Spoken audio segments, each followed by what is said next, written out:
No superior da tela de vocês está aparecendo aí que foi iniciada a gravação, pessoal. E hoje a gente vai dar continuidade e vamos falar aí sobre a parte de ignição, certo? Que é dos componentes, né, que vem a introduzir a parte de gerenciamento eletrônico nos motores. Isso considerando em motores ciclo Otto, né? Porque na linha diesel a gente não tem aí a adoção de velas de ignição. Somente em alguns modelos esse sistema de vela aquecedora, mas não é algo que vem ao caso hoje, certo? Então eu vou compartilhar a tela aqui com vocês. Só um instantinho.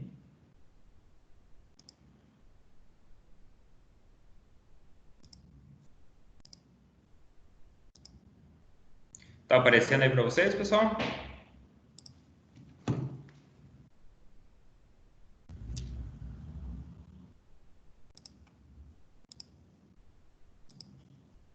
Beleza. Então, vamos lá. Então, pessoal, eu vou fazer uma breve introdução sobre a parte de gerenciamento eletrônico, o que vem a ser o gerenciamento eletrônico e também o que vem a ser o sistema de ignição. Acredito que essa parte de diagnóstico do sistema de ignição a gente leve aí em torno de 2 aulas para poder completar, né? Pois é algo um pouquinho mais extenso e como em alguns pontos vocês não tiveram essa teoria, eu vou fazer um breve apanhado para a gente falar sobre o diagnóstico desses componentes, certo? Esse material eu vou deixar todo disponível para vocês, tá? Vou deixar disponível no WhatsApp para vocês, tanto esses materiais em PDF quanto alguns vídeos do YouTube, assim ao final da nossa vídeo.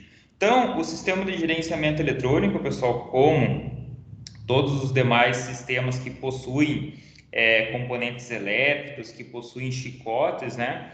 Ele tem um diagrama elétrico, certo?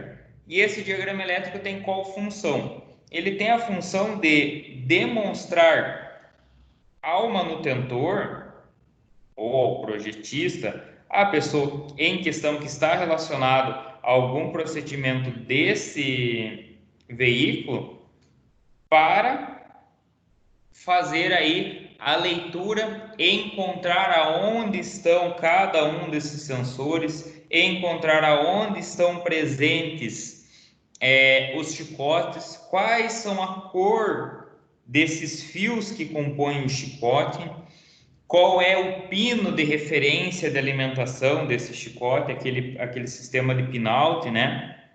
Que sai da central do veículo e se desloca até um sensor ou até um atuador. Então, para que isso possa ser feito uma manutenção, para que possa ser feito aí um reparo ou até mesmo uma alteração no veículo, dependendo das condições, é através aí do diagrama elétrico.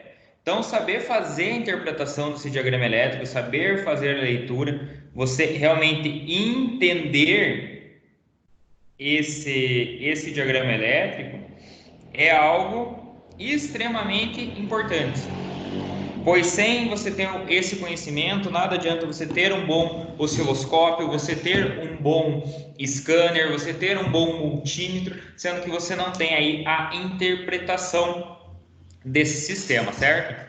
Mesmo que você tenha ali um scanner de última geração ali com N funções, ainda é necessário que você saiba fazer a interpretação do diagrama elétrico e principalmente, né, que você saiba tirar do papel e interpretar isso no real, né, no físico do veículo. Então, isso vale para o sistema de gerenciamento eletrônico, isso vale para o sistema de ignição nos veículos que trabalhavam com carburador, isso vale para o sistema de sinalização e iluminação, vale para o sistema de conforto e conveniência, onde a gente trabalha com som, vidros elétricos, travas elétricas, alarme, ar-condicionado. Então, todas essas partes de componente é extremamente importante que você saiba fazer a leitura e a interpretação. Certo? Então, o gerenciamento eletrônico ele veio para possibilitar N pontos ao mercado, né? Entre eles, a possibilidade aí de ser aderido os veículos flex, certo? porque o sistema de gerenciamento eletrônico, né, ele proporciona a mistura ideal para o funcionamento do motor, fazendo com que ocorra uma menor emissão de poluentes, estando ligado diretamente ao tipo de combustível utilizado, como bem a mistura entre dois combustíveis, no caso aí dos veículos flex. Então, o sistema de gerenciamento eletrônico, ele veio para aumentar o rendimento do veículo, ou seja, o veículo pode ter um consumo de combustível menor e uma potência superior se comparado com o mesmo motor, só que sem o sistema de gerenciamento eletrônico ou com um sistema de gerenciamento eletrônico um pouquinho mais ultrapassado. E, com certeza, algo que foi inovador, né, que veio aí nos anos 2000, ali em torno de 2005, nessa época, foram os veículos flex, onde poderia, né, ser utilizado tanto gasolina quanto etanol. E outro ponto que veio presente também, né, foi no caso lá da Fiat com o Siena, que foi implementado os veículos Tetra Full. Também quem possibilitou tudo isso foi o gerenciamento eletrônico. O que seria esse Tetra Full? Ele é um sistema que tem álcool, ou seja, né, o nosso etanol, gasolina pura, também ele pode rodar com GNV e também ele pode rodar com gasolina com proporções de etanol, que é a gasolina que a gente tem hoje em dia. Então, trabalha com GNV, trabalha com etanol, trabalha com gasolina pura e também ele consegue rodar, né, o sistema consegue funcionar perfeitamente com gasolina com proporções de etanol, que é algo que a gente tem presente aí no mercado brasileiro, digamos aí, basicamente 100% dos postos. Então, algo que tem que ser entendido, né, que é um parâmetro essencial, digamos assim, até um dos parâmetros base para o funcionamento do gerenciamento eletrônico, é a proporção de ar e combustível. Isso vai ocasionar uma mistura, certo? E essa mistura, ela é chamada de estequiométrica quando ela chega próximo do ideal. O que seria esse valor ideal? A proporção de valor igual a 1, ou fator lambda igual a 1. O sistema de gerenciamento eletrônico do motor trabalha para manter sempre essa mistura estequiométrica, ou seja, eu tenho a quantidade de ar ideal para a quantidade de combustível ideal. Pois se eu tiver muito ar e pouco combustível, o sistema não funciona adequadamente, o motor não funciona adequadamente. E se eu tiver muito combustível posto para o ar, ele também não funciona adequadamente ou até mesmo pode vir a não funcionar. Vamos dar um exemplo. Vamos imaginar que você pega um fósforo, certo? Você pega um fósforo e esse único fósforo você joga um balde de combustível. Qual combustível? Gasolina, etanol, qual você preferir. O que vai vir a acontecer com esse fósforo? Esse fósforo ele vai apagar, pois ele não tem capacidade para se manter aceso, pois a proporção de ar para combustível é muito discrepante, ou seja, eu tenho muito combustível para pouco ar, que é algo que acontece lá, por exemplo, quando você tem, né, um veículo, principalmente no inverno, né, ou quando ocorre a troca de combustível, que o veículo acaba afogando. O que seria isso, esse veículo afogando? É justamente isso, uma proporção maior de combustível que ar no sistema. Então aqui a gente tem uma tabela estequiométrica geral, digamos assim, para se ter uma noção, né? Então perceba que proporção em quilos a gasolina seria 14,7 para 1, o álcool seria 9 para 1, gasolina com adição de etanol, 22% de etanol. Hoje em dia a proporção de etanol no combustível é maior, certo? Na gasolina. Proporção é de 25%, certo? Então já aumentou 3% aí desse valor. O diesel tem uma proporção de 15,2 para 1 e o metano eu tenho uma proporção de 17,2 para 1, certo? Isso é de quilo de ar para quilo de combustível. Basicamente, aí, quando eu tenho a queima do combustível, né? Quando eu tenho uma queima que ocorre dentro do cilindro através do início do sistema de ignição, é com esta fórmula que ela ocorre. Sendo assim, eu tenho HC, que seriam aí hidrocarbonetos, né? Combustível a ser queimado, misturado juntamente com oxigênio. Ocorreu essa mistura, o que vai acontecer? Elas têm que se iniciar, tem que ocorrer a combustão, né? Ocorrer a queima desses componentes. Como que essa queima ocorre?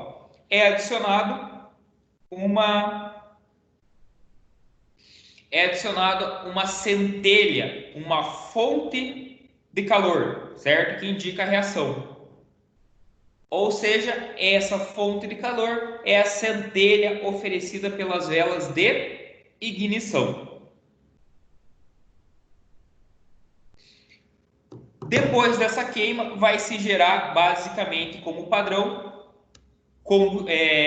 dióxido de carbono, né? E água. Lembrando sempre que essa água aí ela é em forma de vapor, não é a água 100% líquida, né? Ela ocorre em forma de vapor.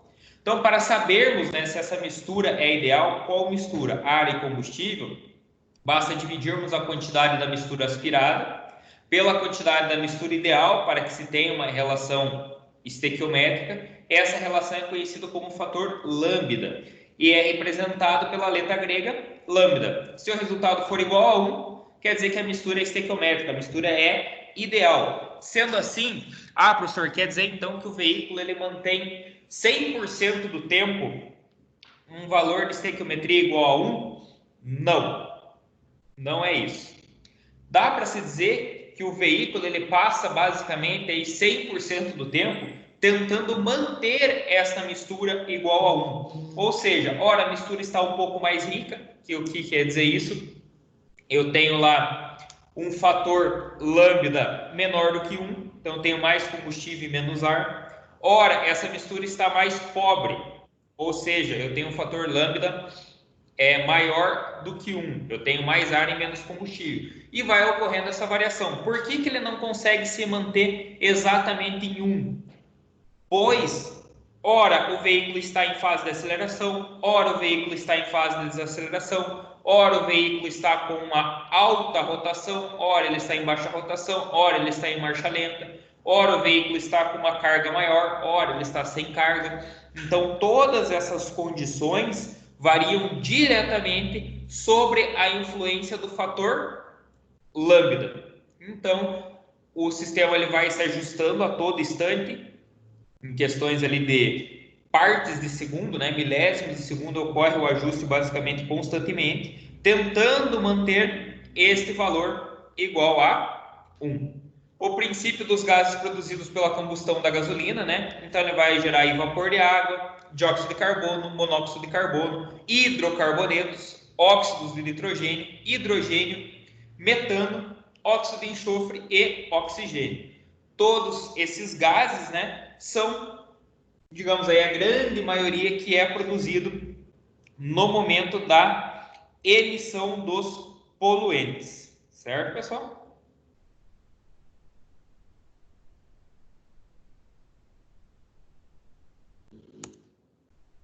O monóxido de carbono, né? O óxido de nitrogênio e os hidrocarbonetos são gases poluentes que apresentam em maior quantidade e por isso devem ser controlados. Para tal, pessoal, saem as normas de emissão de poluentes, fazendo com que alguns veículos, por exemplo, sejam descontinuados de fabricação, alguns motores deixem de ser utilizados e também seja aplicado alguns métodos, né, de tratamento de gases. Por exemplo, a adição do Arla.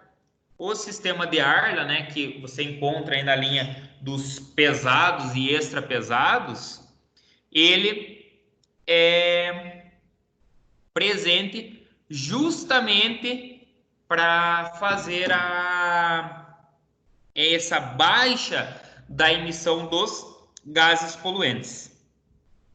Então, ele diminui essa quantia de gases que é emitido para o meio ambiente. Existe também a válvula IGR, que ela faz aí, ela, entre aspas, requeima esse gás que seria jogado diretamente para o meio ambiente, fazendo com que reduza essa proporção de gases, entre outros pontos, certo, pessoal? E nisso a gente entra aí na evolução do sistema de ignição. O sistema de ignição, ele tem a função, né, de transformar a energia fornecida pela bateria, que é uma energia de baixa tensão, cerca ali de 12 volts, para uma alta tensão, aproximadamente 20 mil volts. Tá.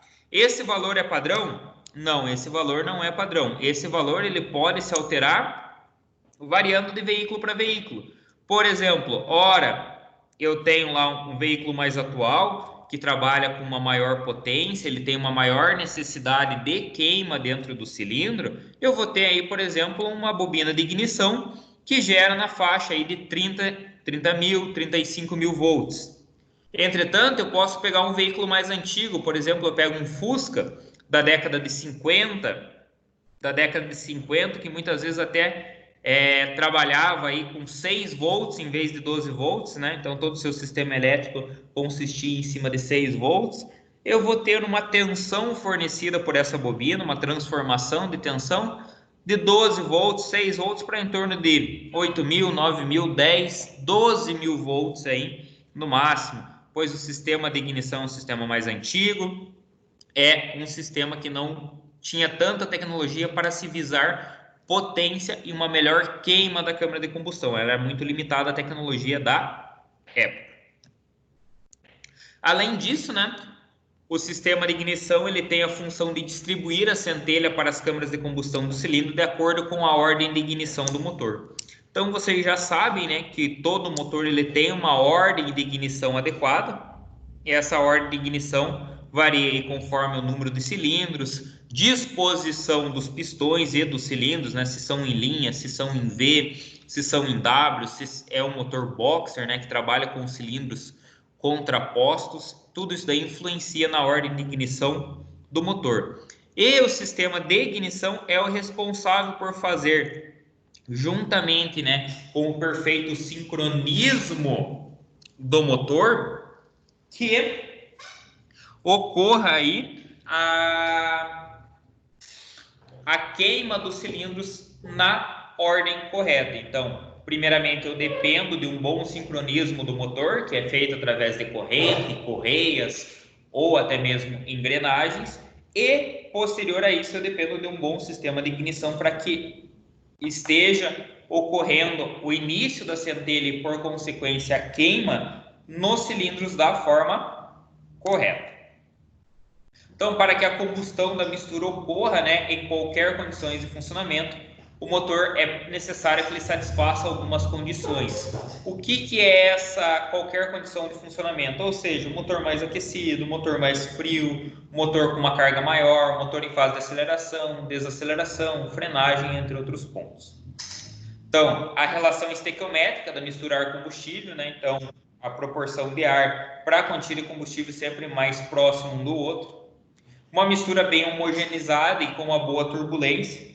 Isso aí é totalmente dependente do coletor de admissão do veículo, certo? Então, o coletor de admissão, juntamente com as válvulas, ou as canalizações, né, as tubulações onde vai ocorrer a admissão de ar, os dutos, né, de admissão de ar também influenciam diretamente na questão de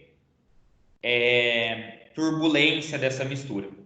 O correto posicionamento das velas na câmara de combustão. Então, a posição da vela dentro da câmara de combustão ela pode se alterar conforme varia aí o tipo do cabeçote.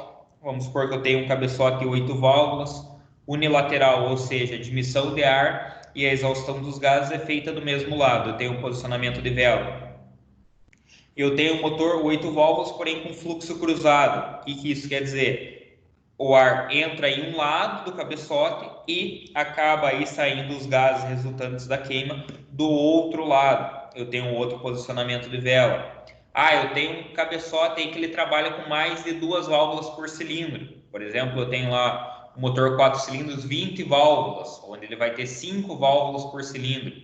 Ou eu tenho, por exemplo, um motor 4 cilindros com 16 válvulas, 4 válvulas por cilindro. A posição dessa vela de ignição ela também muda. Geralmente ela fica centralizada, a câmara de combustão, entre esses pares de vela. Então influencia diretamente. E ainda existem alguns veículos, por exemplo, que possuem mais de uma vela por cilindro. É o caso de algumas Harley Davidsons, é o caso de algumas Rangers, né? Ali do final dos anos 90 e início dos anos 2000, algumas caminhonetes Ford Ranger apresentavam essa disposição em modelos 4 cilindros a gasolina, onde ele trabalhava aí com 8 velas, certo?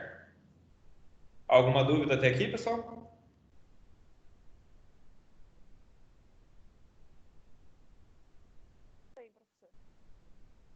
Tá bom. Então, o sistema de ignição, né, ele deve controlar o momento exato que a centelha ocorre a fim de evitar a detonação do motor, aproveitar a potência desse motor e gerenciar o consumo de combustível e também diminuir a emissão de gases poluentes. Então, o sistema de ignição anda lado a lado ao sistema de admissão de ar, sistema de injeção de combustível, tal que hoje em dia ele é controlado, né, pela central de gerenciamento eletrônico do motor. A central aí que ela vai compartilhar dados de N sensores e enviar comandos para N atuadores, certo? Então, o sistema de ignição está presente para isso. E o que seria esse momento exato? É o que a gente chama lá de, vai adiantar o ponto, vai atrasar o ponto de ignição. Tudo isso se dá, né, através do sistema de ignição. Ou seja, o que seria esse adiantar o ponto? Fazer com que a centelha ocorra antes do que ela ocorreria, por exemplo, com o veículo em marcha lenta. Mas o que é esse antes? O pistão está subindo do PMI para o PMS, né?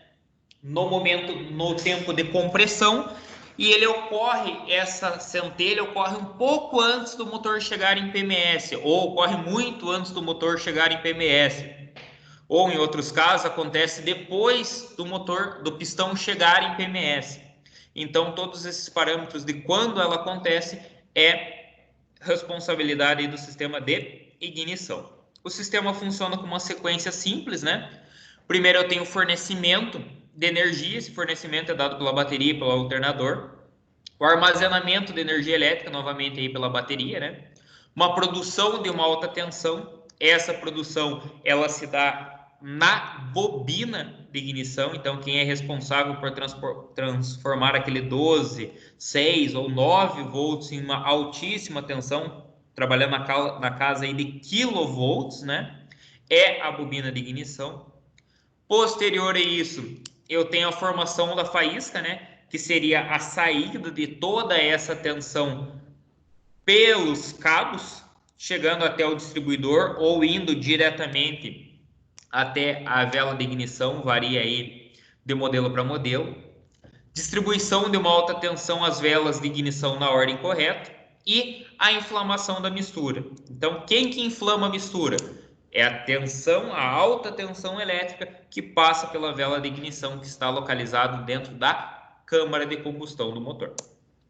Atualmente, né, a grande maioria dos veículos utiliza o sistema de ignição eletrônica, juntamente aí com o sistema também, mais na atualidade, né, o sistema de ignição controlado por uma central de gerenciamento eletrônica do motor. que é o que a gente chama de sistema estático, onde não há mais a necessidade, por exemplo, de um distribuidor, que é um componente que eu vou falar um pouquinho à frente para vocês.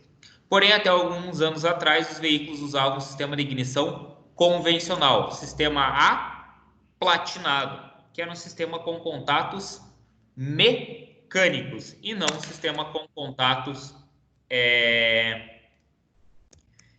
com partes eletrônicas e controle realmente por módulo de potência ou através de sensores. Certo, pessoal? Esse sistema de platinado, ele deixou aí de ser utilizado no final da década de 70, início dos anos 2000. Então, foi nesse tempo aí que acabou sendo inutilizado o sistema de platinado devido aí o alto número de regulagens que era necessário, né? E também o desgaste dos componentes. Então, eu tinha esse outro problema também devido ao contato mecânico que ocorre continuamente.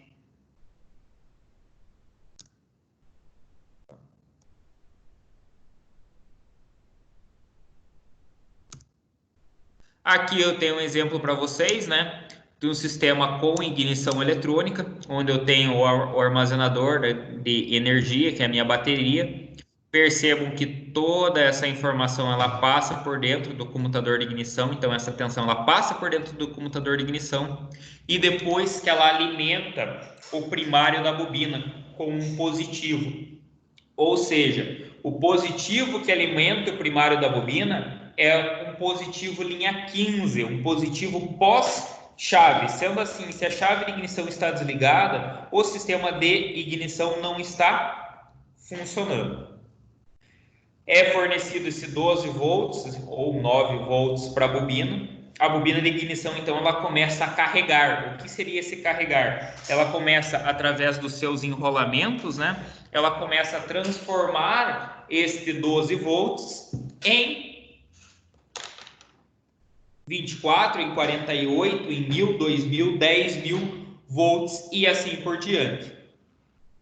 Quando essa bobina chega aí próximo ao tempo necessário, né, a tensão necessária para romper o dielétrico do ar, o que é isso, né?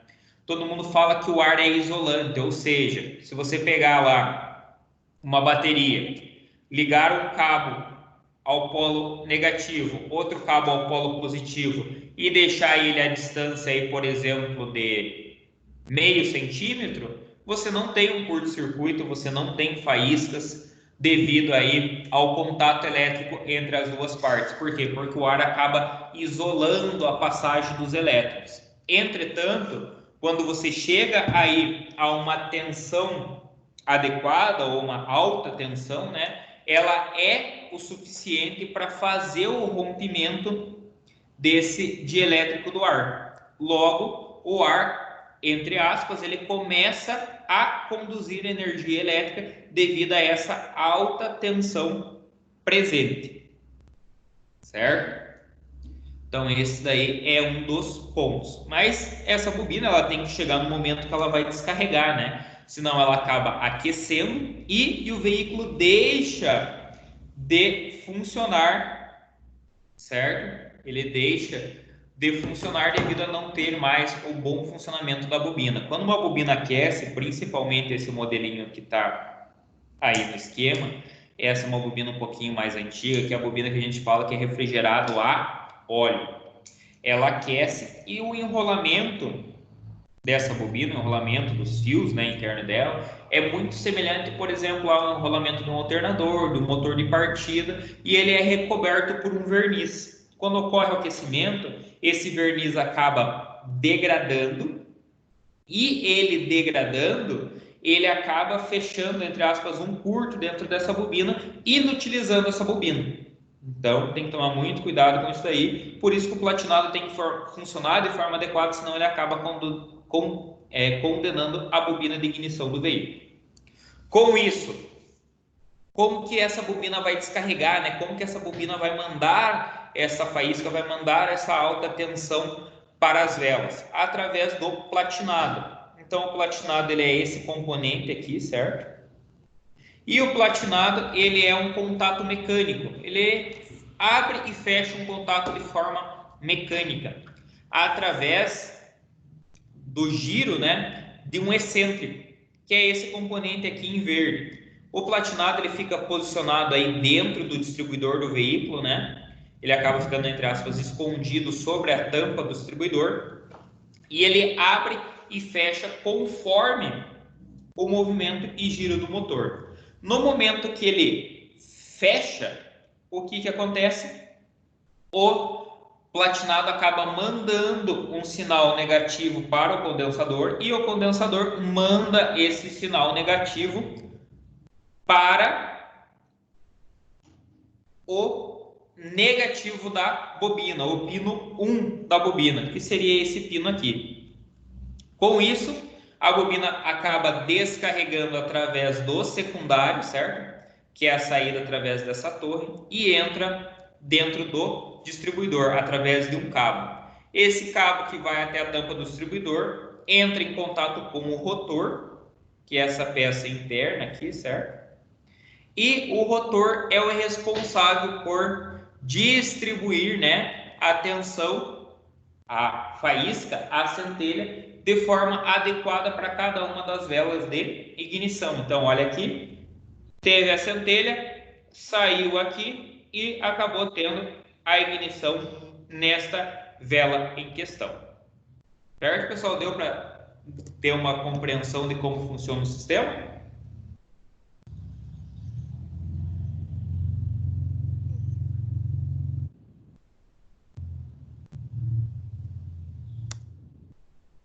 Aqui a gente tem um diagrama elétrico do sistema de ignição, onde é possível ver, né, as velas de ignição, o rotor. Aqui eu tenho a bobina, certo? Essa bobina sendo alimentada por um linha 15 positivo, por um negativo no pino 4 ou pino 1. Desculpa, a saída positiva pelo pino 4 para o distribuidor e sendo alimentado com um negativo através do platinado, que fica posicionado nessa região aqui, no pino 1. Então é assim que funciona o sistema.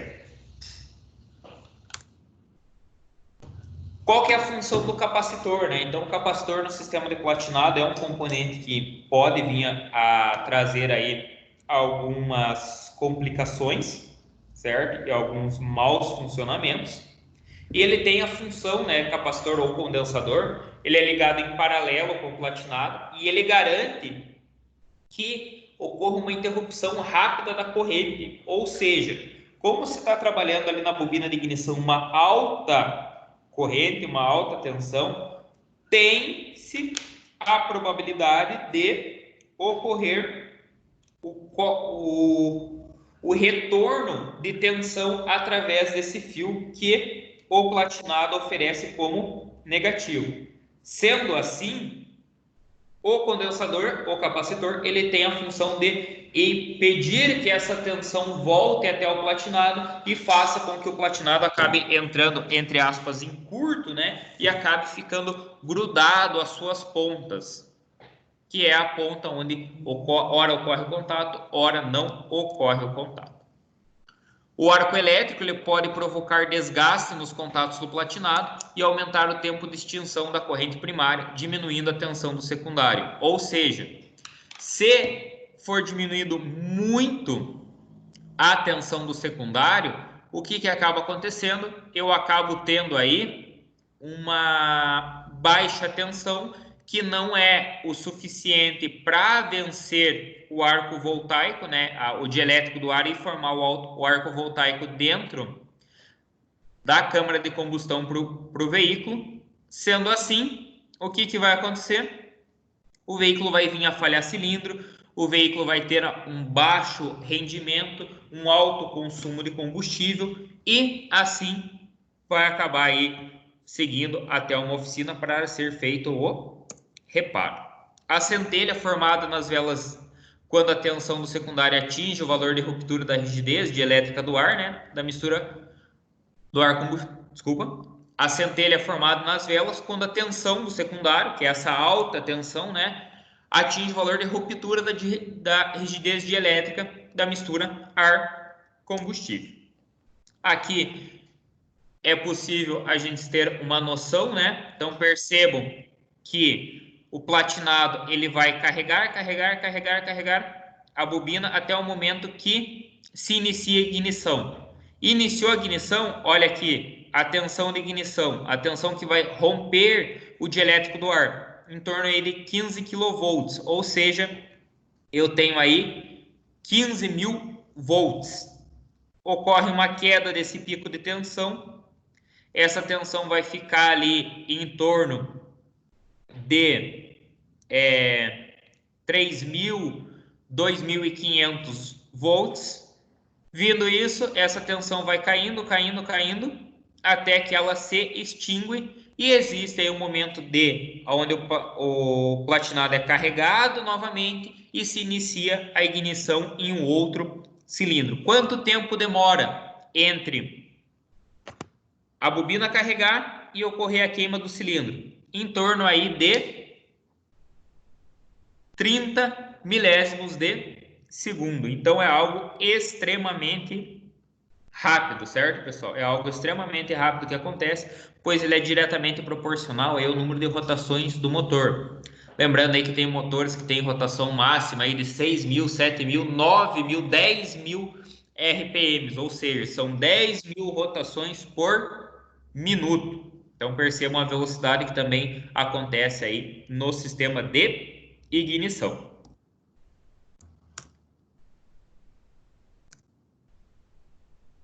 Então, aí, nos veículos mais modernos, né, a tensão do secundário pode atingir aí 30 kV, 35 kV, que é aproximadamente aí 100 vezes maior que o valor do primário, certo, pessoal? Isso aqui não é nada interessante para o momento, né? São questões mais técnicas da parte de ignição e hoje a gente quer falar sobre a parte de diagnóstico, tá bom? Só um instantinho, pessoal.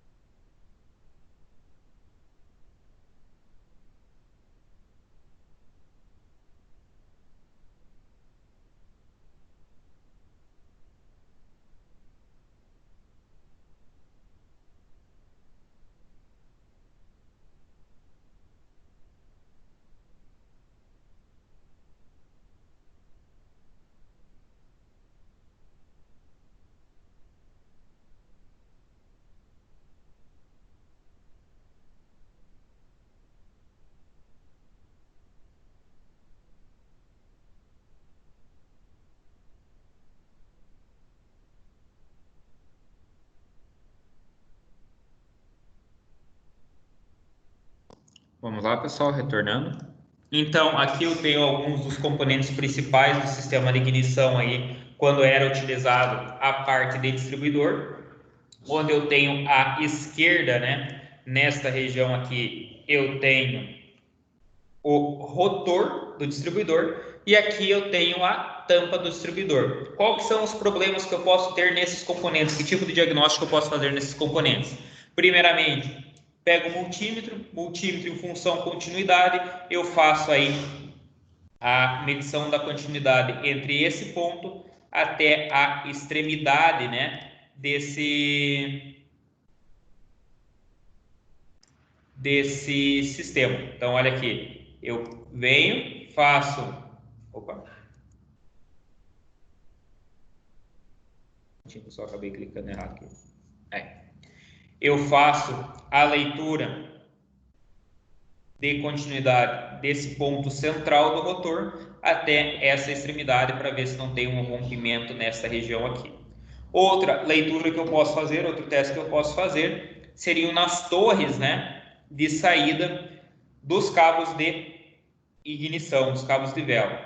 Eu pego uma ponta do multímetro, conecto no interior dessa torre e na mesma torre em questão, pelo lado de dentro, eu conecto no outro lado, certo? Eu vou ter entre aspas, um pino metálico ali, né? Um pino que vai ser um condutor dessa alta tensão, e nesse ponto ali eu vou conseguir diagnosticar se está havendo continuidade entre os dois pontos. E eu faço esse teste para todos os pinos, inclusive ali no pino central, na torre central, que é quem vai entrar em contato com essa região central aqui do rotor. Aqui eu tenho uma imagem do distribuidor para vocês terem um conhecimento. Uma bobina de ignição, certo? Então essa bobina de ignição é de um modelinho mais antigo, uma bobina da fabricante Bosch, né? Onde eu tenho apenas uma torre de saída, então obrigatoriamente é um sisteminha que trabalha com distribuidor. Tenho a alimentação positiva, linha 15, a alimentação negativa vindo do platinado ou vindo do módulo de potência, e tenho a saída de alta tensão por essa região aqui, que vai ir lá para o nosso distribuidor, certo? Tem como eu testar essa bobina, assim como as bobinas mais modernas, né? Então, hoje em dia a gente encontra no mercado bobinas individuais por cilindro, ou seja, cada cilindro tem uma bobina para ele mesmo. Muitas vezes aí tirando fora, né, a necessidade, descartando a necessidade de você utilizar um cabo de vela e, por consequência, também de utilizar um distribuidor. Então todos esses pontos acabaram avançando. Ainda tenho veículos que possuem aí, por exemplo, duas bobinas para os 4 cilindros do motor, trabalham com sistema de centelha perdida. Tenho ainda veículos que trabalham com uma bobina para os 4 cilindros, mas isso não é mais tão comum no mercado, pois a efetividade aí de uma bobina por cilindro ou duas bobinas, uma bobina a cada 2 cilindros, se apresentou muito mais efetiva, com uma queima muito melhor e, por consequência, um maior rendimento térmico do motor e um menor consumo de combustíveis. Aqui é um caso que eu falei para vocês, onde eu tenho um modelo de bobina. Então percebo que eu tenho uma bobina com 2 torres de saída, sendo assim, essa bobina ela alimenta 2 cilindros, enquanto aqui eu tenho uma única bobina de corpo simples, porém uma bobina dupla, muito semelhante ao tipo de bobina que eu encontro no Palio, por exemplo, Palio e derivados, né? Linha Fire, Palio, Siena, Strada, Uno, então Fiorino, eu encontro esse sisteminha aqui na linha Fire. Sendo assim, deste lado esquerdo aqui eu tenho uma bobina e desse lado direito eu tenho outra bobina, certo? Eu percebo que eu tenho até um ressalto aqui, ó, nessa região central, onde ele traz a separação das 2 bobinas. Da mesma forma, no centro aqui eu tenho uma alimentação positiva, aqui eu tenho uma alimentação negativa e aqui eu tenho outra alimentação negativa. Qual que é a diferença desse sistema? Ele é um sistema que trabalha sendo comandado pela central de gerenciamento eletrônico do motor, ou seja, ele é um sisteminha de bobina estático. Ele não tem a necessidade de um distribuidor para funcionar. Como que eu vou fazer o teste, né, dessa bobina em questão? Eu vim aqui, eu trouxe para vocês novamente, né, um diagrama do Palio 1.4 Flex, injeção IAW4SF, onde ele traz aqui, ó, a bobina de ignição. Novamente, né, existe como ser feito o teste da bobina efetivamente, ou seja, você vai testar o componente, perdão pessoal, o componente da bobina, o enrolamento da bobina, né, a parte de fiação, entre aspas, interna dela. E outra coisa que tem que ser testada também é os comandos dela, né, tem que ser testado a alimentação tanto positiva quanto negativa dessa bobina. Olha um exemplo, qual que é o fusível que cobre essa bobina de ignição? Ah, está aqui, ó. O fusível que cobre essa bobina de ignição é o fusível F22. Esse fusível F22, ele tem que ser alimentado por alguma coisa. Por quem que ele é alimentado? Olha aqui, eu venho do outro lado e dou uma procurada. Ah, o fusível F22, ele está aqui, ó. Ele é um fusível de 20 amperes, certo? E ele é alimentado pelo relé T09. Aonde que é o relé T09? É esse carinha aqui, ó. Esse cara é o relé T09. Como que o relé T09 funciona? Ah, ele recebe uma alimentação linha 30. O que que é uma alimentação linha 30? É uma alimentação positiva vindo direto da bateria do veículo. Isso é no pino de entrada da linha de trabalho. Ah, e a linha de comando? Ah, a linha de comando, ela é recoberta no pino 85, por um fio violeta, certo? Está escrito aqui, ó, fio violeta, saindo lá do pino 05 da central de gerenciamento eletrônico. Então, essa barra cinza aqui no centro, pessoal, ela quer dizer a central de gerenciamento eletrônico. Ou seja, o relé T09 é alimentado no pino 85 através do pino 05 da central por um fio violeta. Então, o fio violeta ele faz a interligação do pino 05 até o pino 85. E no 86, que é o lado positivo, ele é alimentado pelo fusível F16. Quem que é o fusível F16? O fusível F16, ele é um fusível que é alimentado com linha 15, ou seja, positivo pós-chave, de um fio cor laranja, que é alimentado pelo pino 38 da central. Sendo assim, a central manda um positivo linha 15. O que é o positivo linha 15? Positivo pós-chave, que passa por dentro do fusível F16 e vai até o pino 86 do relé. A central de gerenciamento eletrônico manda um comando pelo pino 05 através de um fio violeta até o terminal, até o pino 85 do relé T09, fazendo assim com que esse relé seja alimentado e acabe atracando, ou seja, ele acabe fechando o contato. Ele vai fechar o contato de quem? Entre o pino 30 e 87.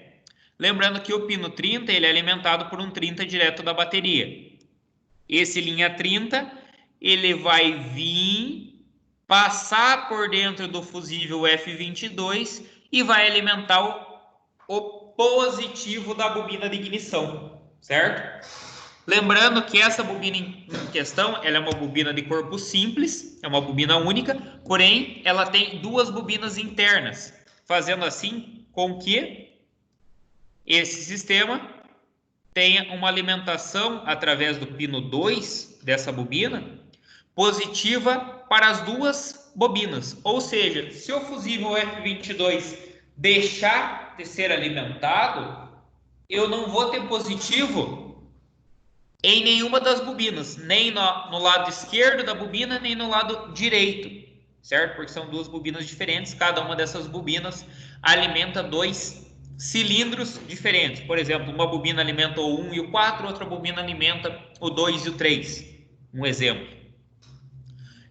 E a alimentação negativa? A alimentação dessa bobina superior aqui, ó. Opa. A alimentação dessa bobina superior aqui, ela é feita de forma negativa, né? Pelo pino 70 da central, com um fio amarelo e preto. Como que eu sei que ele é amarelo e preto? Eu tenho aqui AM, amarelo, traço PT, que é preto. Lembrando sempre, pessoal, que um fio amarelo e preto, ele é diferente de um fio preto e amarelo. O que que seria isso? O fio amarelo e preto, ele é um fio de coloração amarela, tendo uma listra menor preta pela extensão dele. Já um fio preto e amarelo seria o inverso. Ele é um fio preto com uma listra amarela sobre ele. Beleza? E a outra bobina? A outra bobina, ela é alimentada através do pino 73 com um fio marrom e preto, certo? Ou seja, um fio marrom com uma listra preta. E esse comando negativo, ora no pino 70, ora no pino 73, faz com que o motor funcione na ordem de ignição correta, certo? Qual que são os testes que eu vou fazer aqui? Com o multímetro, você vai fazer o teste de continuidade do fusível, então você vai tirar o fusível, vai medir a continuidade desse fusível, tanto do F22 quanto do F16, vai ver se ele não está rompido, vai ver se ele está com a amperagem correta. Você vai medir a resistência do enrolamento da bobina do relé T09, vendo se essa bobina não está rompida. Você vai checar se está ocorrendo o atracamento, ou seja, fechando o contato entre o pino 30 e o pino 87 do relé. Você vai testar a continuidade entre o pino 70 e o pino 1 da bobina, o 70 da central e o 1 da bobina. Você vai testar a continuidade entre o pino 73 da central e o pino 3 da bobina. Você vai testar a continuidade entre a saída lá do relé 87, do relé T09, né, no pino 87, com a entrada do pino 2 da bobina, porque é a mesma, entre aspas, a mesma fiação que chega até aqui, a mesma alimentação. Então, são esses tipos de teste, pessoal, que devem ser realizados. É desta forma que você consegue fazer um diagnóstico, testando e não substituindo componentes diretamente. Outro ponto aqui, ó, como que eu vou saber qual que é o pino 70, qual que é o pino 83, qual que é o pino 10? Toda central, ela tem demarcado ou no seu conector ou propriamente direto na central, algo dessa forma aqui. Você tem a perfuração para os pinos, né? E você tem aqui o indicativo, ó, esse daqui é o pino 1, esse daqui é o pino 2, esse daqui é o pino 3 e esse é o 14. Logo eu sei que esse é o 3, 4, 5, 6, 7, 8, 9, 10, 11, 12, 13, 14. Se ali é o 14, eu olho aqui, aqui é o 15, então ele vai do 15 ao 26, daí ele vai do 29 ao 40 e do 41 ao 52. Então eu realmente tenho que olhar, tem que ter uma boa iluminação para visualizar esses pontos. Olha aqui, fica mais visível ainda, certo? E claro, né, sempre ter em mãos, ter o auxílio aí de um bom diagrama elétrico para lhe ajudar nesse momento aí de diagnóstico. Nesse diagraminha que eu vou deixar disponível para vocês, pessoal, ele tem aqui ó, o terminal e a descrição de cada terminal. O pino, terminal 1, aterramento. 2, aterramento. 4, sensor de posição do pedal do acelerador. 5, relé T09, principal da injeção. Então, o pino 5, ele vai lá no pino 85 do relé T09. Aonde que está o pino 5? 1, 2, 3, 4, 5. Aqui está o pino 5. Aonde que esse pino 5 vai? Ele vai vir aqui, ó, pessoal. Ele vai vir no 85 do relé. Olha lá. Então a gente já viu aqui com qual fio? Um fio violeta. Então é dessa forma que a gente faz a interpretação de um diagrama elétrico, faz a interpretação de diagnóstico. Olha lá. Então aqui eu tenho o sistema de ignição, certo? Então olha lá. Sistema de ignição. Quais testes eu posso fazer nesse sistema de ignição? Fazer o teste primário isolado, fazer o teste entre o pino 1 e 3, fazer o teste do primeiro secundário e do segundo secundário. São esses testes que eu posso fazer aí na bobina, né? No sistema de ignição eu posso fazer outros testes, como eu já falei para vocês, testes de continuidade, testes de resistência, entre outros.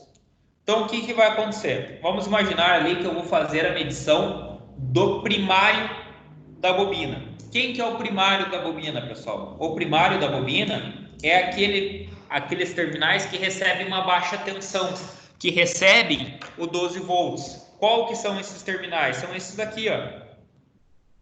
Aqui eu tenho primário, aqui eu tenho primário, certo? Então eu vou fazer a medida ali no primário. Percebam que a minha margem de funcionamento para um bom funcionamento, para um mau funcionamento, ou seja, uma bobina em boas condições para uma bobina que é necessário fazer a substituição, é muito pequena. Por exemplo, eu tenho ali um valor de 0,5 a 0,7 ohms. Sendo assim, vou fazer esse teste, vou fazer essa medida, pego o multímetro, coloco na escala ohmímetro, certo? Na menor escala possível que tenha no seu multímetro. Se for um multímetro que trabalhe com ajuste automático de escala, é algo que não precisa se preocupar. Fazendo isso, vamos supor, peguei meu multímetro, liguei ele, coloquei na escala ohmímetro e fui fazer a leitura dos valores de forma direta. Fiz a leitura dos valores, encontrei um valor de 0,9 ohms.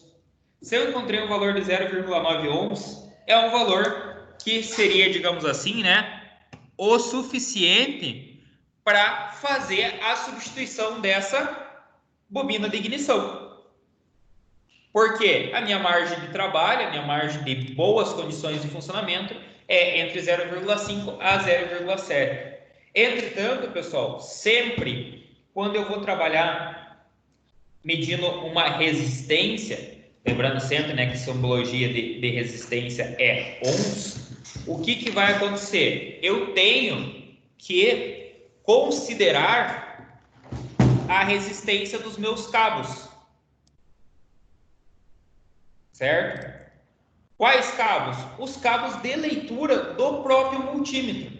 Então, vocês sabem lá, lembram, né, do multímetro? O multímetro tem um cabo vermelho e um cabo preto. Esses cabos, eles são feitos de um condutor elétrico. Porém, esse condutor elétrico, devido à sua qualidade ou até mesmo pela sua utilização, ele vai oferecer uma determinada resistência elétrica.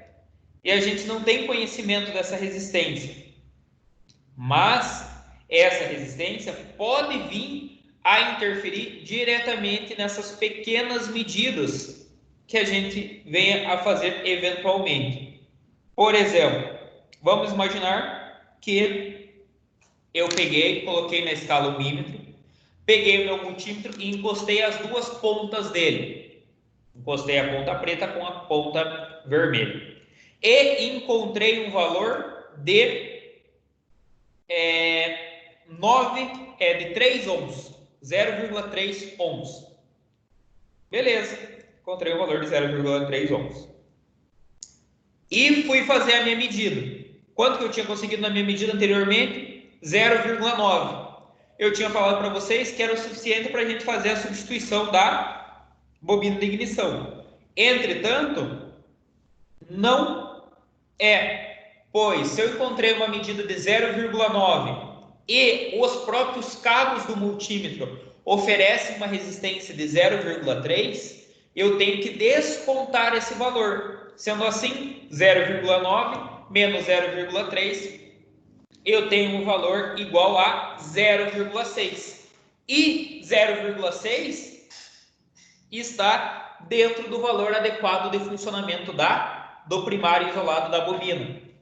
Ou seja, ele está justamente nesse intervalo entre 0,5 e 0,7.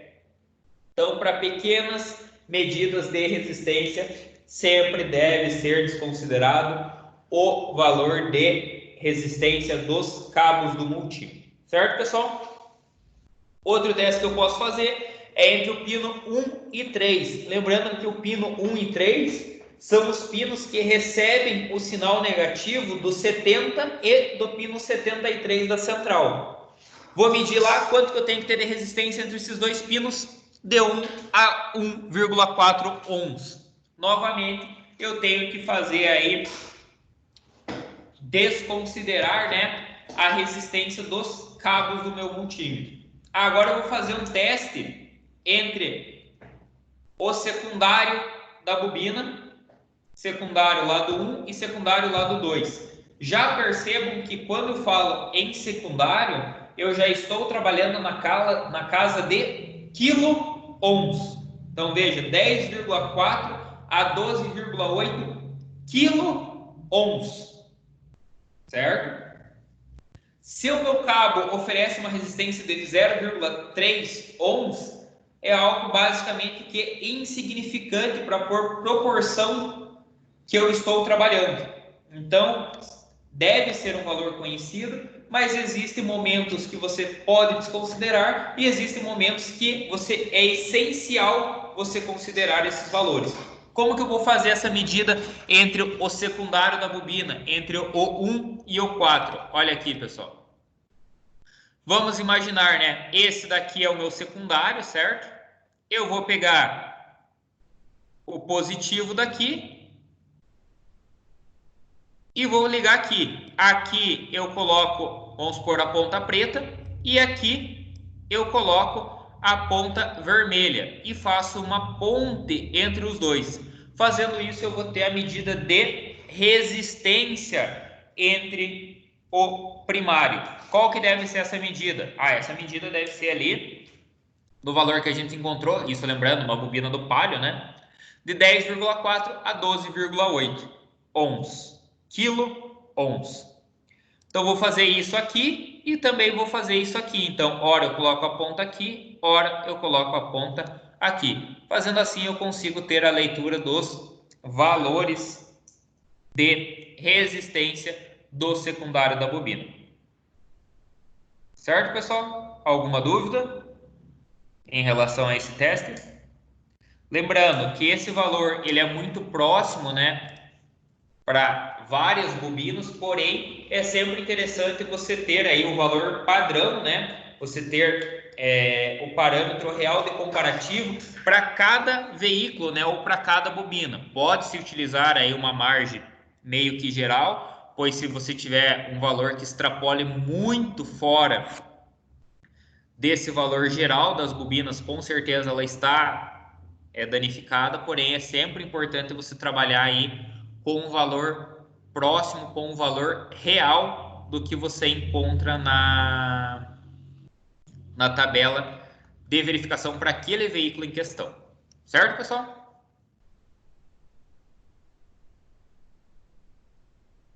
Aqui, ó, nessa tabela da NGK de aplicação de velas, cabos e bobinas, pessoal, eu deixei aqui também para vocês alguns testes, tá? Ó.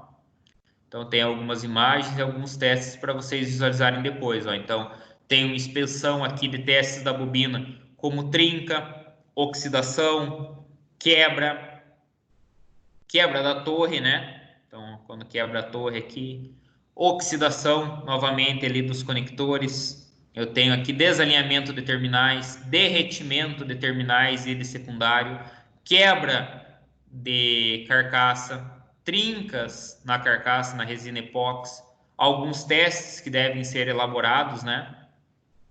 Olha, teste de resistência do secundário, teste de alimentação, teste de isolação da bobina. Então aqui eu tenho a tabela de resistência, olha lá, bobina para medição do primário, valor de resistência, bobinas, bornes para medição do primário, bornes para medição do secundário, então como que vai ser feito, o valor de resistência que eu devo encontrar. Então esse tipo de bobina, o valor de resistência do secundário é de 4,8 a 6,5 quilo-ohms. Percebam que basicamente é quase a metade do que a gente estava utilizando ali na bobina do Palio. Então, é sempre importante a gente ter esse tipo de material para consulta, tá? E eu vou deixar ele disponível para vocês fazerem uma consulta posterior. Tá bom, pessoal? Alguma dúvida em relação a essa parte de bobina, aos testes elaborados sobre a bobina de ignição? Essa mesma forma de teste que eu falei, pessoal, vale também para aquela bobina refrigerada a óleo, tá? Então, ele funciona basicamente da mesma forma. Alisson, alguma dúvida? Professora Fernanda, o Alexander está com alguma dúvida?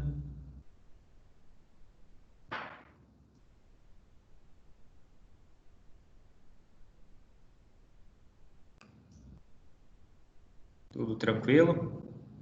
Então tá bom, vou dar continuidade então.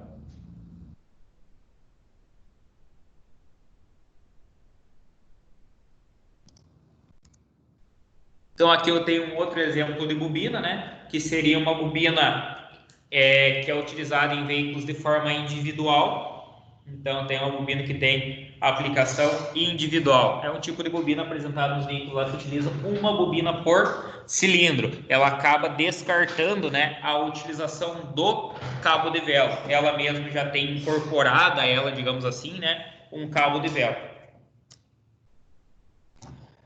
Depois aí veio o sistema de ignição eletrônica, né? Depois do platinado, que a gente comentou anteriormente, sendo de dois tipos, do tipo Hall e do tipo indutivo. Exerce as mesmas funções do sistema de ignição convencional, qual que é o sistema convencional, o sistema de platinado.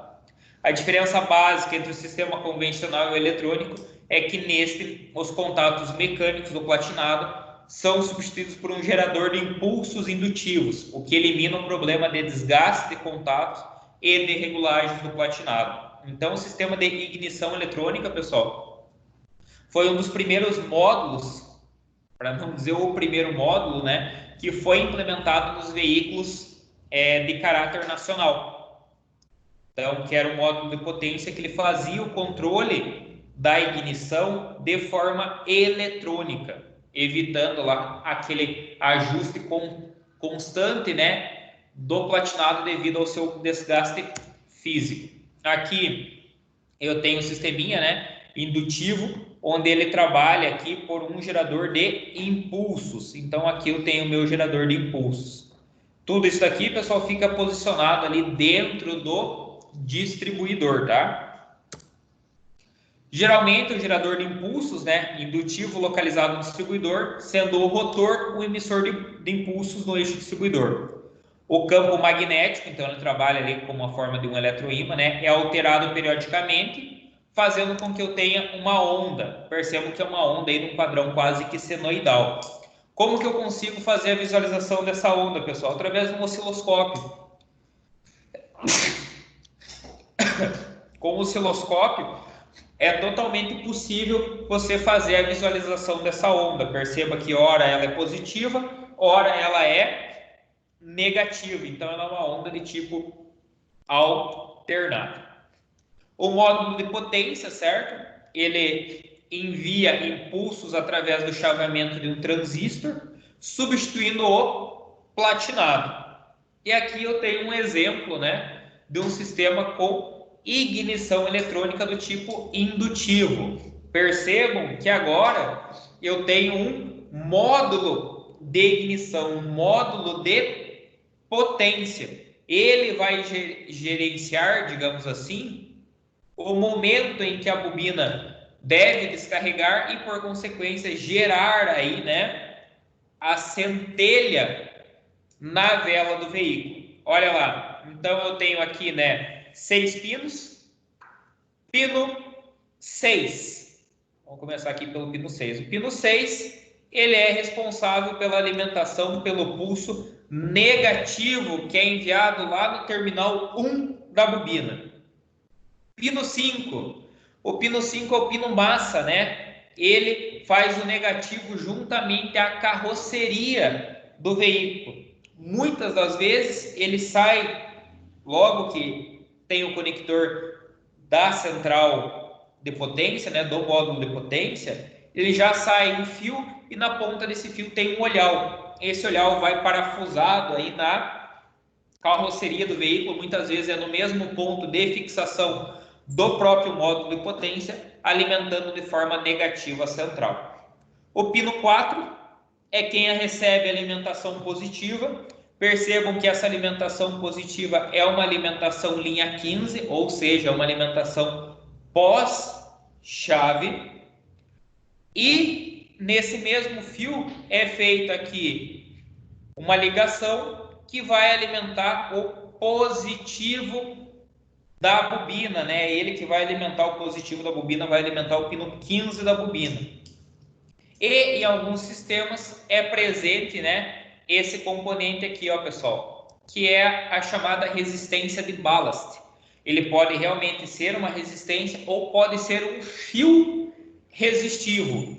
Qual que é a função desse componente? A função desse componente, pessoal, é justamente reduzir a tensão que chega até a bobina de ignição, certo? Ele vai reduzir essa tensão de 12 volts para em torno de 9, 10 volts, aumentando assim a vida útil da bobina e evitando que essa bobina venha a sobreaquecer ou venha a acontecer algum tipo de problema.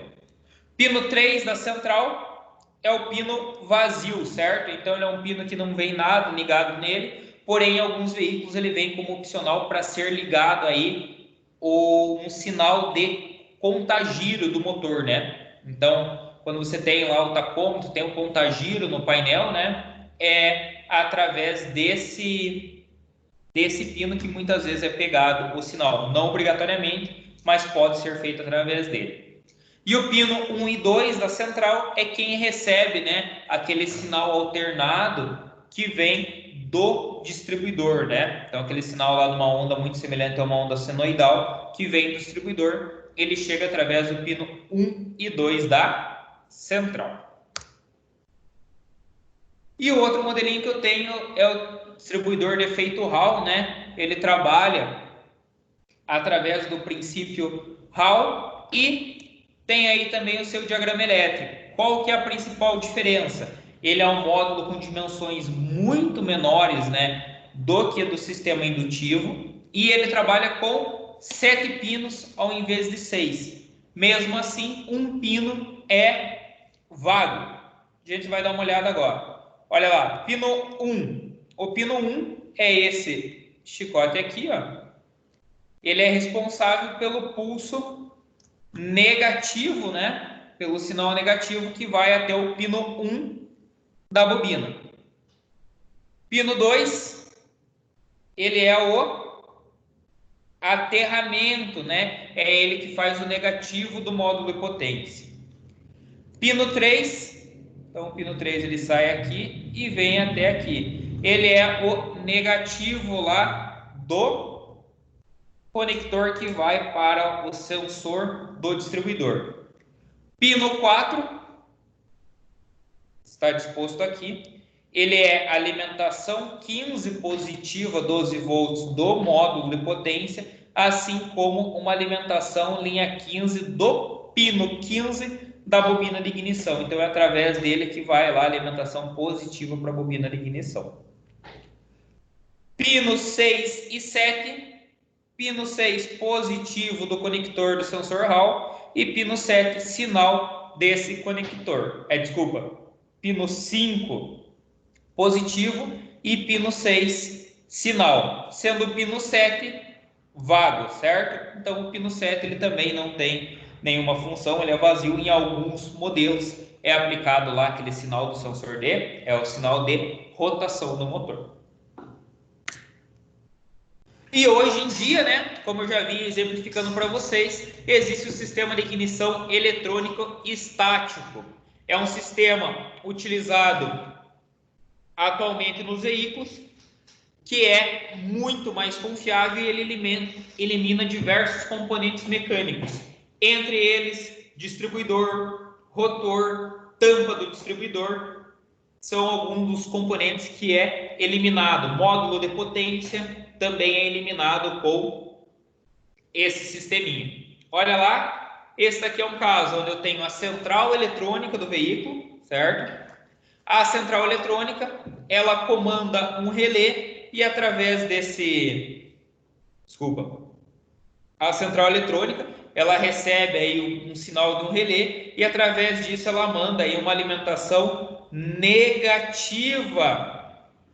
para as bobinas, fazendo com que elas descarreguem. Percebam que cada bobina aqui em questão, ela alimenta duas velas. Por exemplo, essa bobina alimenta o 1 e o 4 e essa bobina alimenta o 2 e o 3. É um tipo de sistema que é conhecido por centelha perdida. O que isso quer dizer?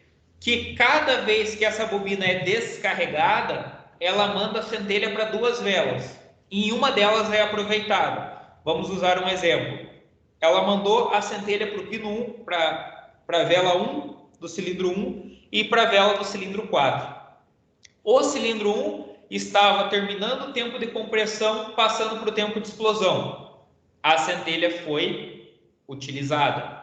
Já o cilindro 4 ele estava no tempo de exaustão. Logo, essa centelha não foi utilizada. Ela simplesmente aconteceu sem influência nenhuma dentro do cilindro. Ela foi perdida. Então, o sisteminha que trabalha por centelha perdida. A gente tem aí, posteriormente, o sistema que trabalha de forma sequencial, entre outros. Certo? Olha aí novamente o exemplo para vocês. Ó, o centelhamento é produzido nos pares da vela, contudo, somente uma centelha será aproveitada para a queima do combustível, pois a outra não encontra no cilindro a mistura necessária para queimar, mas sim os gases em fase de descarga, ou seja, ela é perdida, certo, pessoal? Aqui são algumas questões sobre o próprio funcionamento da parte de ignição. E para a próxima aula, pessoal, eu vou falar com vocês sobre parte de cabo e vela de ignição. Então a gente vai falar sobre a análise das velas de ignição, alguns testes que podem ser efetivados sobre a vela de ignição e como que ela influencia diretamente no funcionamento da vela de ignição, do funcionamento do veículo, né? O caso da bobina, por exemplo, se eu vim a ter queima em apenas uma das bobinas, no veículo que utilize duas bobinas para 4 cilindros, por exemplo, 2 cilindros vêm a falhar.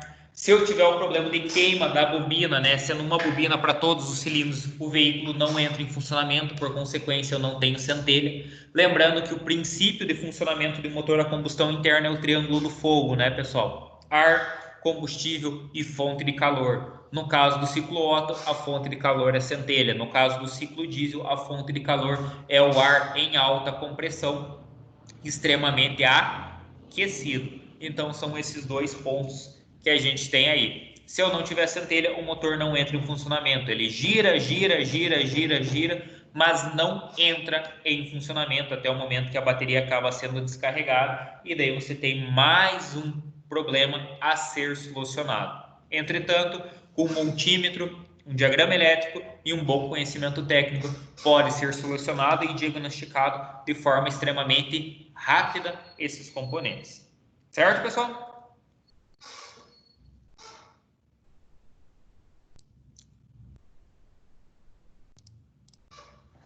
Alguma dúvida?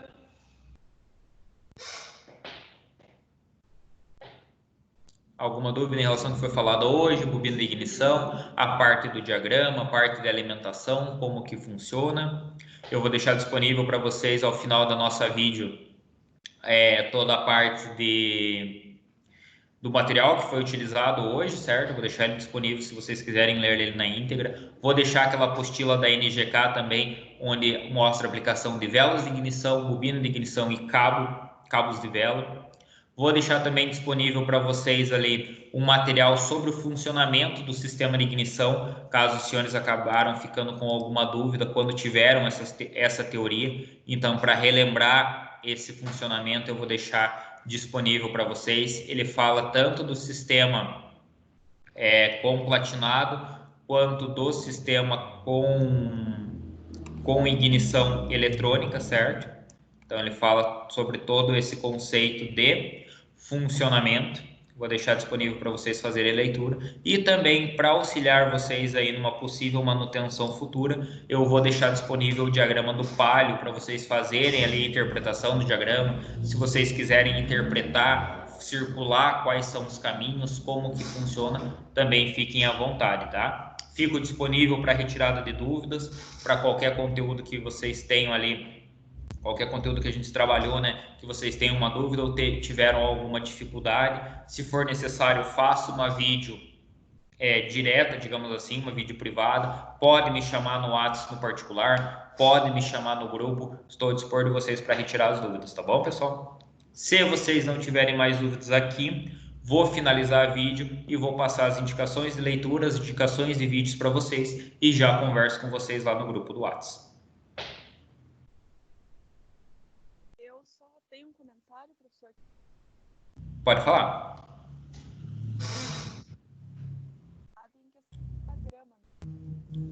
Tá bem baixo o teu áudio, professor. Não tô conseguindo escutar.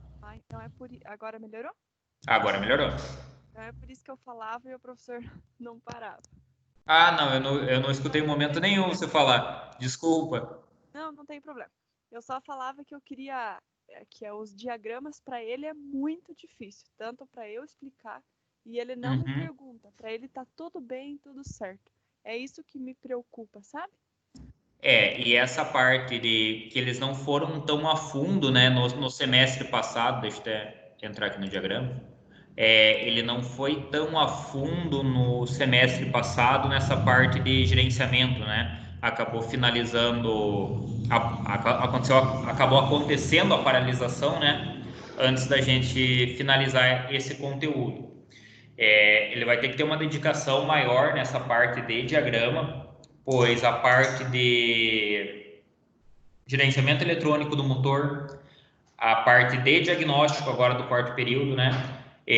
A parte de ignição, tudo isso é baseado em cima de diagrama elétrico. Então, para a gente conseguir fazer os testes, para a gente conseguir interpretar, é muito em cima do diagrama elétrico. E ele tem que entender, né, que aquele fio que existe ali no diagrama, ele vai existir no carro realmente e ele vai sair lá do pino 1 e vai até o pino 30 de outro lugar. Então, isso que eu acredito que tem que ser mais trabalhado para ele compreender. Porque senão realmente dificulta bastante na parte do aprendizado dele e para ele fazer os testes, né? Que hoje em dia, se a gente for pegar os veículos atuais, a tecnologia está embarcada, a quantia de fios presente aumentou consideravelmente, a comunicação entre módulos aumentou consideravelmente. Então, é algo que realmente é preocupante, a gente tem que ver uma forma que ele consiga entender melhor. Foi uma dificuldade que a gente teve na aula passada, tanto que eu tentei trabalhar com marcador nessa aula, né, para tentar facilitar esse entendimento, tanto para os demais alunos quanto para ele.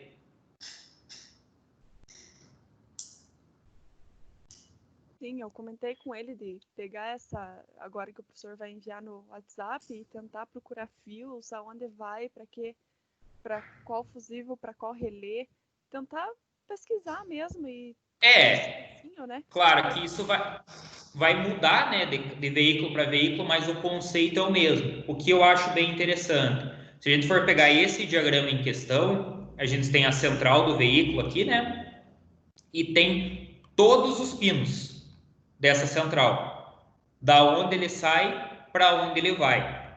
Juntamente com isso, se ele não entender a interpretação aqui, o que a gente tem? A gente tem mais uma continuidade. A gente tem aqui o conector em si, certo? É um conector de 80 vias. Ele traz todos os pinos, aonde que cada pino fica localizado, e ele traz a descrição de cada um desses pinos. Então ele começa ali no pino 1, ele dá a continuidade e vai até o pino 80. E ele fala que o pino 80, por exemplo, ele vai para o eletroinjetor 3 e lá no eletroinjetor 3, que ele possui 2 pinos, ele entra no pino 2 do eletroinjetor 3. Aqui novamente, o 73. Do pino 73 sai um fio que vai para a bobina de ignição. E lá na bobina de ignição, esse mesmo fio entra no pino 3 da bobina de ignição. Então, é dessa forma que ele tem que entender que eu tenho o componente e da onde sai para onde vai, para fazer teste de continuidade, teste de alimentação. Então, tudo isso é embasado nesse ponto aqui. E também a gente tem aqui os valores de alimentação, os valores de resistência. Então, todos esses valores a gente tem aqui para fazer um comparativo. Por exemplo, quando voltar à normalidade, que for feito os testes, ou até mesmo quando entrar na parte de gerenciamento eletrônico, for feito um teste de um sensor de temperatura da água, a gente tem que ver os pinos desse sensor, aquecer esse sensor ou resfriar e ver a variação de tensão ou a variação de resistência dele. E ele tem que entender que esse sinal que sai do sensor vai para a central interpreta esse sinal, manda esse valor para o painel do veículo, manda esse valor como registro e faz algumas alterações. Por exemplo, adiciona mais combustível no interior do cilindro, retira combustível do interior do cilindro, aumenta a posição de marcha lenta. Então, tudo isso está comunicado e tudo isso tem influência. Tanto a parte de chicote que vai para a central, quanto a leitura e interpretação que essa central faz para comandar algum atuador, como um eletroinjetor, uma bobina, um eletroventilador. Então, todos esses comandos são feitos a parte da leitura desses sensores e toda essa comunicação entre esses pontos é feita através dos fios.